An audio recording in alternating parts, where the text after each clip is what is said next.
Android போனை பயன்படுத்துறவங்களுக்கு இப்போ வரைக்கும் டவுட் இருக்கு. அது என்னன்னு கேக்குறீங்களா? நம்ம போனுக்கு வரக்கூடிய போட்டோ வீடியோலாம் இருக்குல்ல, அது எல்லாத்தையும் நம்ம போனோட கேலரியில சேர்த்து வச்சிருப்போம். அங்க மட்டும் இல்லாம அப்படியே நம்ம கூகுளோட போட்டோஸ்லயும் நம்ம சேர்த்து வச்சிருப்போம் ஒரு பேக்கப். இன்கேஸ் போனோட கேலரியில அழிஞ்சு போச்சுன்னா அங்க இருந்து மீண்டும் நம்ம என்ன பண்ணலாம், நம்ம போனுக்கு கொண்டு வந்துக்கலாம் அப்படிங்கிற ஒரு நோக்கத்தோட நம்ம அதெல்லாம் பண்ணிருப்போம். ஆனா ஒரு கட்டத்துல பாத்தீங்கன்னா எல்லாமே மிக்ஸ் ஆகி குளறுபடி ஆயிருக்கும் கூகுள் போட்டோஸ்ல. அப்ப நம்ம ஒரு முடிவு எடுப்போம், கூகுள் போட்டோஸ்ல நம்ம அந்த எல்லாத்தையும் டெலிட் பண்ணுவோம் அப்படின்னு. அப்படி டெலிட் பண்ணோம்னா கூகுள் போட்டோஸ்ல மட்டும்தான் அது டெலிட் ஆகுமா, இல்ல போனோட கேலரியிலையும் சேர்த்து டெலிட் ஆகுமா அப்படிங்கிற ஒரு சந்தேகம் இருக்கு. அந்த சந்தேகத்தை தான் நான் உங்களுக்கு இந்த வீடியோல கிளியர் பண்ண போறேன். எப்படி கேக்குறீங்களா? வாங்க தெரிஞ்சுக்கலாம். கூகுள் போட்டோஸை ஓபன் பண்ணுவோம். அதுக்கப்புறம் டாப் ரைட்ல ப்ரொஃபைல் பிக்சர் இருக்கு, அதுக்குள்ள போகலாம். அதுக்கப்புறம் போட்டோ செட்டிங்ஸ், அதுக்கப்புறம் பேக்கப். அப்படியே கீழே வந்தோம்னா அன்டு பேக்கப் படிச்சு பார்த்துக்கோங்க, தட்டுங்க. இதை ஒன் பை ஒன்னா அப்படியே படிச்சு பார்த்துட்டு கடைசியில ஒரு பாக்ஸ் இருக்கும், அதை கொடுங்க.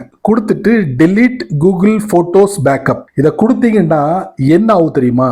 Backup will be turn of automatically when you delete. சரிங்களா? பேக்கப் நடக்கிறத நிறுத்திடும். அதே போல நீங்க கூகுள் போட்டோஸ்ல இந்த ஆக்ஷனை எடுக்கும் போது கூகுள் போட்டோஸ்ல உள்ள போட்டோ மட்டும்தான் டெலிட் ஆகும். உங்க போனோட கேலரியில இருக்கக்கூடிய போட்டோ டெலிட் ஆகாது. அதுக்குண்டான செட்டிங் தான் இது. இதை நீங்க ட்ரை பண்ணி பார்க்கலாம். இந்த மாதிரி சின்ன சின்ன விஷயங்கள் நிறைய தெரிஞ்சுக்கணும் ஆசைப்பட்டீங்கன்னா வழக்கம் போல நம்ம சேனலை ஃபாலோ பண்ணுங்க.